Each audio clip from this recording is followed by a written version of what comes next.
ಚಿದಾನ್ ಪಟೇಲ್ ಹಾಗೆ ಸಂಪರ್ಕದಲ್ಲಿರಿ, ಮತ್ತಷ್ಟು ಅಪ್ಡೇಟ್ಸ್ ಅನ್ನ ಪಡ್ಕೊಳ್ತೀನಿ. ಬೈಯೋ ಹಾಗಿದ್ರೆ ಅವರಿಗೆ ಬೈದು ಬಿಡಿ, ಇವರ ಬಗ್ಗೆ ಏನೇ ಆದ್ರೂ ಕೂಡ ಮಾತಾಡ್ಲೇಬೇಡಿ. ಸಿದ್ದುಗೆ ಸೈಲೆಂಟ್ ಸೂತ್ರ ಹೇಳಿದ್ದಾದ್ರೂ ಯಾರು? ಸಿದ್ದು ಸೈಲೆಂಟ್ ಸೂತ್ರದ ಅರ್ಥ ಆದ್ರೂ ಏನು? ಸುಮ್ನಿರಿ ಸಿದ್ದು.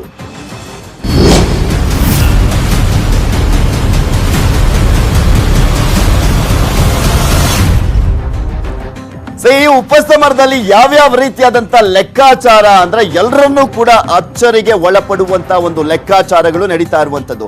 ಮಿಸ್ಟರ್ ಸಿದ್ದರಾಮಯ್ಯ ಸೈಲೆಂಟ್ ಆಗಿರಿ ಪ್ಲೀಸ್ ಅಂತ ಕಾಂಗ್ರೆಸ್ ಪಕ್ಷದವರೇ ಸಿದ್ದರಾಮಯ್ಯನವರಿಗೆ ಹೇಳ್ತಾ ಇದ್ದಾರೆ. ಯಾವ ಕಾರಣಕ್ಕಪ್ಪ ಅಂದ್ರೆ ಯಾವ ರೀತಿಯಾಗಿ ಸೂಚನೆಯನ್ನ ನೀಡಲಾಗ್ತಾ ಇದೆ, ಇಲ್ಲಿ ಸೈಲೆಂಟ್ ಆಗಿರೋದಕ್ಕೆ ಕಾರಣ ಏನು, ಯಾಕೆ ಈ ರೀತಿಯಾದಂತ ಮೆಸೇಜ್ ಅನ್ನ ಪಾಸ್ ಮಾಡಲಾಗ್ತಾ ಇದೆ ಅನ್ನೋದಕ್ಕೂ ಕೂಡ ಉತ್ತರವನ್ನ ನ್ಯೂಸ್ 18 ಕನ್ನಡ ನಿಮ್ಮ ಮುಂದೆ ಇಡುತ್ತೆ. ಜೆಡಿಎಸ್ ಮೇಲೆ ಅಟ್ಯಾಕ್ ಮಾಡಲೇಬೇಡಿ, ಬಿಜೆಪಿ ಅವರನ್ನ ಮಾತ್ರ ನೀವು ಟಾರ್ಗೆಟ್ ಮಾಡಿ ಅಷ್ಟೇ. ಬಿಜೆಪಿಯ ಅಭ್ಯರ್ಥಿ ಬಿಜೆಪಿ ಪಕ್ಷ ಮಾತ್ರ ನಿಮ್ಮ ಟಾರ್ಗೆಟ್. ಮಹಾರಾಷ್ಟ್ರ ರಾಜಕೀಯದ ಎಫೆಕ್ಟ್ ಇದು ಅಂತ ಹೇಳಲಾಗ್ತಾ ಇರುವಂತದ್ದು. ಕಾಂಗ್ರೆಸ್ಗೆ ಇರುವುದೊಂದೇ ಅಜೆಂಡಾ, ಬಿಜೆಪಿಯನ್ನ ಅಧಿಕಾರದಿಂದ ದೂರ ಇಡುವಂತದ್ದು. ಸೊ ಹೀಗಾಗಿ ನಾವು ದೂರ ಇಡಬೇಕು ಅಂದ್ರೆ ನಮ್ಮ ವಿರೋಧಿ ಜೆಡಿಎಸ್ ಅಲ್ಲ, ಬಿಜೆಪಿ ಮಾತ್ರ. ಸೊ ಹೀಗಾಗಿ ಅವರ ವಿರುದ್ಧ ಮಾತ್ರ ವಾಗ್ದಾಳಿಯನ್ನ ಮಾಡಿ. ಮಹಾರಾಷ್ಟ್ರದಲ್ಲಿ ಸೈದ್ಧಾಂತಿಕ ವಿರೋಧಿಗಳ ಸಾಥ್ ಈಗ ಆಲ್ರೆಡಿ ಸಿಕ್ಕಿದೆ. ಸೊ ಹೀಗಾಗಿ ರಾಜಕೀಯ ಶತ್ರುಗಳು ಕಾಂಗ್ರೆಸ್ ಪಾಲಿಗೆ ಈಗ ಮಿತ್ರರಾಗ್ತಾ ಇದ್ದಾರೆ. ಕರ್ನಾಟಕ ಬೈ ಎಲೆಕ್ಷನ್ ಅಲ್ಲೂ ಕೂಡ ಈಗ ಟಾರ್ಗೆಟ್ ಇರುವಂತದ್ದು ಕಾಂಗ್ರೆಸ್ಗೆ ಬಿಜೆಪಿ ಓನ್ಲಿ. ಬಿಜೆಪಿ ಮಾತ್ರ ಇಲ್ಲಿ ಕಾಂಗ್ರೆಸ್ಗೆ ಟಾರ್ಗೆಟ್ ಆಗಿರುವಂತದ್ದು, ಜೆಡಿಎಸ್ ಅಲ್ಲವೇ ಅಲ್ಲ. ಕಾಂಗ್ರೆಸ್ ಗುರಿ ಇಟ್ಟಿರೋದು ಕೂಡ ಬಿಜೆಪಿ ವಿರುದ್ಧ ಮಾತ್ರ. ಡಿಸೆಂಬರ್ 9ರ ಬಳಿಕ ಏನ್ ಬೇಕಾದ್ರೂ ಆಗಬಹುದು. ಏನಾದ್ರೂ ಆದ್ರೆ ಮತ್ತೆ ಜೆಡಿಎಸ್ ಪಾದವೇ ಗತಿ. ಸ್ವಲ್ಪ ಹೆಚ್ಚು ಕಮ್ಮಿ ನಮ್ಮ ಪರವಾಗಿ ಇಲ್ಲಿ ಸೀಟುಗಳು ಬಂದಿದ್ದೇ ಆದಲ್ಲಿ ನಾವು ಮತ್ತೆ ಜೆಡಿಎಸ್ ಜೊತೆ ಹೋಗ್ಬೋದು, ಹೊಂದಾಣಿಕೆ ರಾಜಕೀಯ ಮಾಡಬಹುದು, ಸರ್ಕಾರವನ್ನ ಅಸ್ತಿತ್ವಕ್ಕೆ ತರಬಹುದು ಅನ್ನುವ ಲೆಕ್ಕಾಚಾರದಲ್ಲಿದೆ ಕಾಂಗ್ರೆಸ್. ಬೈ ಎಲೆಕ್ಷನ್ ಅಲ್ಲಿ ಜೆಡಿಎಸ್ ಜೊತೆ ಒಳ ಒಪ್ಪಂದ ಮಾಡಿಕೊಳ್ಳಲಾಗ್ತಾ ಇದೆಯಾ, ಯಾವ ಕ್ಷೇತ್ರದಲ್ಲಿ ಅನ್ನೋದನ್ನ ಕೂಡ ನಿಮ್ಗೆ ತೋರಿಸ್ತಾ ಇದ್ವಿ. 13 ಕ್ಷೇತ್ರಗಳಲ್ಲಿ ಜೆಡಿಎಸ್ ನೆರವು ನೀಡ್ತಾ ಇದೆ ಇಲ್ಲಿ ಕಾಂಗ್ರೆಸ್ಗೆ ಅಂತ ಕೂಡ ಹೇಳಲಾಗ್ತಾ ಇದೆ. ಯಾವ್ಯಾವ ಕ್ಷೇತ್ರ ಅನ್ನೋದನ್ನ ಕೂಡ ನಿಮ್ಗೆ ತೋರಿಸ್ತೆ. ಮತದಾರರಲ್ಲಿ ಬೇರೆ ಸಂದೇಶ ಹೋಗಬಾರ್ದು, ಬಿಜೆಪಿ ಸೋಲಿಸೋದಷ್ಟೇ ಗುರಿಯಾಗಿಸುವಂತೆ ತಾಕೀತನ್ನ ಮಾಡಲಾಗಿದೆ ಸಿದ್ದರಾಮಯ್ಯನವರಿಗೆ. ಸೊ ಈಗ ಆಲ್ರೆಡಿ ನೀವು ಅವರ ಭಾಷಣವನ್ನ ಗಮನಿಸಿದ್ದೀರಾ.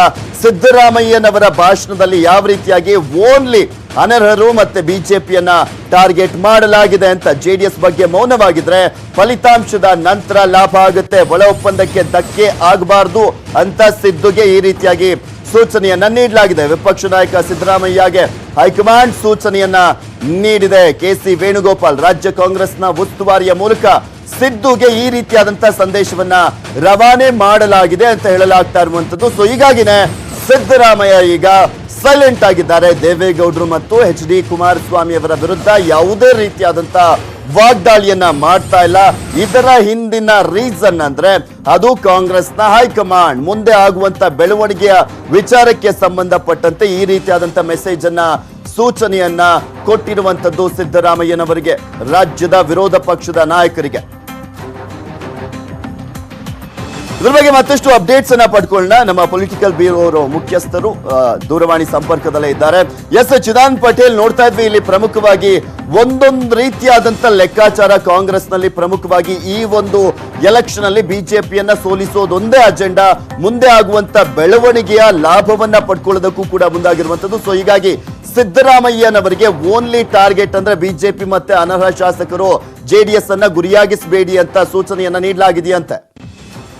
ಪೃಥ್ವಿರಾಜ್ ಆರ್ನಳ್ಳಿ ಮಹತ್ತರ ಬೆಳವಣಿಗೆ ಅಂದರ ಹಿನ್ನೆಲೆಯಲ್ಲಿ ಇದೀಗ ಕಾಂಗ್ರೆಸ್ ಹೈಕಮಾಂಡ್ ಮಹಾರಾಷ್ಟ್ರ ರಾಜಕೀಯ ಬೆಳವಣಿಗೆಯ ನಂತರ ಕರ್ನಾಟಕದಲ್ಲಿ ಕೂಡ ಅಂತ ಬೆಳವಣಿಗೆ ಆದ್ರೂ ಕೂಡ ಆಶ್ಚರ್ಯ ಪಡಬೇಕಾಗಿಲ್ಲ. ರಾಜಕೀಯದಲ್ಲಿ ಏನು ಬೇಕಾದ್ರೂ ಆಗ್ಬೋದು ಮತ್ತು ಸೈದ್ಧಾಂತಿಕ ಸಣ್ಣ ಪುಟ್ಟ ಭಿನ್ನಾಭಿಪ್ರಾಯ ಇರುವಂತದ್ದು ಮತ್ತು ಸಣ್ಣ ಪುಟ್ಟ ಪಕ್ಷಗಳ ಏನು ಶತ್ರುತ್ವವನ್ನ ಕಳೆದು ಮಿತ್ರತ್ವ ಮಾಡ್ಕೋಬೇಕೆಂಬ ಲೆಕ್ಕಾಚಾರದಲ್ಲಿ ತೊಡಗಿದೆ. ಹಾಗಾಗಿ ಉಪಚುನಾವಣೆಯಲ್ಲಿ ಅತಿ ಹೆಚ್ಚು ಸ್ಥಾನ ಗೆಲ್ಲಕ್ಕೆ ಈಗಾಗಲೇ ಹೈಕಮಾಂಡ್ ಸೂಚನೆಯನ್ನು ಕೊಟ್ಟಿರುವಂತದ್ದು. ಹಾಗಾಗಿ ಇಲ್ಲಿ ಪ್ರಮುಖವಾಗಿ ವಿರೋಧ ಪಕ್ಷದ ನಾಯಕ ಸಿದ್ದರಾಮಯ್ಯ 15 ಕ್ಷೇತ್ರಗಳಲ್ಲಿ ಇದೀಗ ಪ್ರಚಾರವನ್ನ ಮಾಡ್ತಿದ್ದಾರೆ. ಈ ಸಂದರ್ಭದಲ್ಲಿ ಯಾವುದೇ ಕಾರಣಕ್ಕೂ ಕೂಡ ಜೆಡಿಎಸ್ ನ ನಾಯಕರುಗಳಿಗೆ ಮತ್ತು ದಳಪತಿಗಳಿಗೆ ಯಾವುದೇ ರೀತಿ ಅಟ್ಯಾಕ್ ಮಾಡಬಾರದು ಮತ್ತು ಅವ್ರನ್ನ ಯಾವುದೇ ಕಾರಣಕ್ಕೂ ಕೂಡ ಈ ಚುನಾವಣೆಯಲ್ಲಿ ನೀವು ಅವ್ರನ್ನ ಏನು ಜೆಡಿಎಸ್ ಪಕ್ಷದ ವಿರುದ್ಧ ನೀವು ವಾಗ್ದಾಳಿ ನಡೆಸಬೇಡಿ, ನಿಮ್ಮ ಗುರಿ ಏನಿದ್ರು ಬಿಜೆಪಿ ಹಾಗೂ ಅನರ್ಹ ಶಾಸಕರಷ್ಟೇ. ಯಾಕಂತ ಹೇಳಿದ್ರೆ ರಾಜಕೀಯದಲ್ಲಿ ಏನ್ ಬೇಕಾದ್ರೂ ಆಗ್ಬೋದು. ಸದ್ಯ ನಮಗೆ ಮೊದಲ ಶತ್ರು ಬಿಜೆಪಿ ಆಗಿದೆ. ಹಾಗಾಗಿ ಬಿಜೆಪಿಯನ್ನ ಅಧಿಕಾರದಿಂದ ದೂರ ಇಡ್ಲಿಕ್ಕೆ ನಾವು ಸಣ್ಣ ಪುಟ್ಟ ಭಿನ್ನಾಭಿಪ್ರಾಯಗಳು ಮತ್ತು ಸಣ್ಣ ಪುಟ್ಟ ಸಮಸ್ಯೆಗಳನ್ನ ಬಗೆಹರಿಸಿಕೊಳ್ಬೇಕಾಗಿದೆ. ಹಾಗಾಗಿ ನೀವು ಯಾವುದೇ ಕಾರಣ ಕೂಡ ಜೆಡಿಎಸ್ ವಿರುದ್ಧ ವಾಗ್ದಾಳಿ ನಡೆಸಬೇಡಿ ಅಂತ ಹೇಳಿ ಈಗಾಗಲೇ ಕಾಂಗ್ರೆಸ್ ಹೈಕಮಾಂಡ್ ರಾಜ್ಯ ಕಾಂಗ್ರೆಸ್ ಉಸ್ತುವಾರಿ ಕೆ ಸಿ ವೇಣುಗೋಪಾಲ್ ಮುಖಾಂತರ ವಿಪಕ್ಷ ನಾಯಕ ಸಿದ್ದರಾಮಯ್ಯ ಅವರಿಗೆ ಸೂಚನೆಯನ್ನು ಕೊಡಿಸಲಾಗಿದೆ ಅಂತಲೇ ಹೇಳಲಾಗ್ತಿದೆ. Prithviraj. Okay, thank you Chidanand Patel ನಿಮ್ಮೆಲ್ಲ ಡೀಟೇಲ್ಸ್ಗಾಗಿ. ನೋಡ್ತಾ ಇದ್ದೀರಾ ಯಾವ್ಯಾವ ರೀತಿಯಾದಂತ ಲೆಕ್ಕಾಚಾರವನ್ನ ಹಾಕಲಾಗ್ತಾ ಇದೆ. ಬೈ ಎಲೆಕ್ಷನ್ ನಲ್ಲಿ, ಉಪಚುನಾವಣೆಯ ಸಮರದಲ್ಲಿ ಒಟ್ನಲ್ಲಿ ಇಲ್ಲಿ ಕಾಂಗ್ರೆಸ್ ಮತ್ತು ಜೆಡಿಎಸ್ಗೆ ಇರೋದೊಂದೇ ಟಾರ್ಗೆಟ್, ಬಿಜೆಪಿಯ ಅಭ್ಯರ್ಥಿಗಳನ್ನ ಸೋಲಿಸಬೇಕು, ಅನರ್ಹರನ್ನ ಸೋಲಿಸಬೇಕು, ಅವರಿಗೆ ಮುಖಭಂಗ ಮಾಡಬೇಕು, ಮತ್ತೆ ಅಧಿಕಾರಕ್ಕೆ ಇರುವಂತ ಆಸೆಯೂ ಕೂಡ ಇರುವಂತದ್ದು. ಸೊ ಹೀಗಾಗಿನೇ ಎಲ್ಲಾ ರೀತಿಯಾದಂತ ರಣತಂತ್ರವನ್ನ ಹೆಣೆದಿದ್ದಾರೆ 15 ಕ್ಷೇತ್ರದ ಚುನಾವಣೆಯಲ್ಲೂ ಕೂಡ ಅಷ್ಟೇ.